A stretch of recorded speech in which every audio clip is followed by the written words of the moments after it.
మనం పుట్టినప్పటి నుంచి అనుభవించిన వాటితో మొదలెడదామని అనుకున్నానని మీతో చెప్పాను కదా. మొదటిగా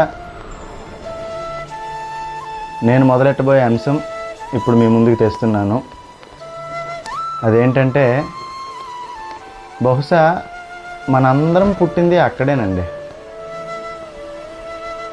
మనం మాటలు నేర్చింది అక్కడే, మనకి ఊహ తెలిసింది అక్కడే, మనం ఊసులాడింది అక్కడే, మనం అడుగులు నేర్చింది అక్కడే, తప్పటడుగులు వేసింది అక్కడే.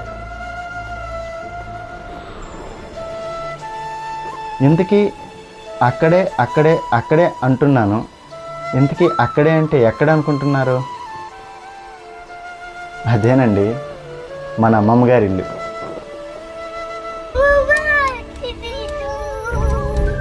మన అడుగులు ఎక్కడ నేర్చుకున్నాం?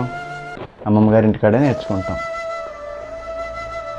అమ్మమ్మ గారి ఇల్లు అనేది అందరికీ ఒక కామన్ ఎమోషన్.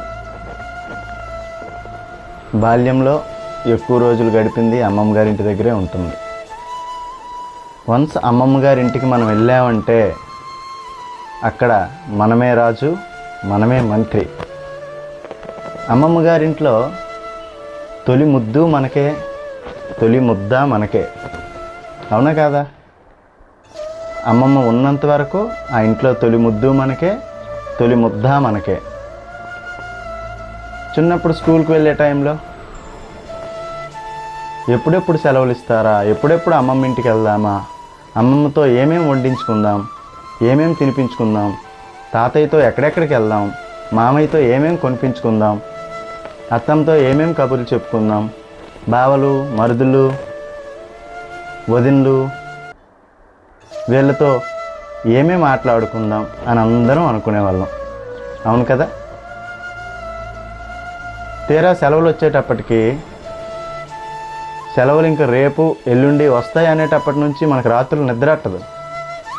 ఎప్పుడెప్పుడు అమ్మమ్మ ఇంటికి వెళ్దామా, ఎప్పుడెప్పుడు తెల్లవారుద్దా, ఎప్పుడెప్పుడు ఆటోకి వెళ్దామా, బస్సుకి వెళ్దామా, ట్రైన్కి వెళ్దామా, లేకపోతే దగ్గర ఊర్లో అయితే నడిచి వెళ్దామా, ఎప్పుడెప్పుడు ఎప్పుడెప్పుడు ఎప్పుడెప్పుడు అనేలా ఉంటుంది. తీరా సెలవులేమో ఇలా వచ్చి అలా వెళ్ళిపోతాయి. మళ్ళీ దిగాలుగా మొహాలు పెట్టేసుకొని మళ్ళీ మన ఇంటికి మనం చేరుకుంటాం.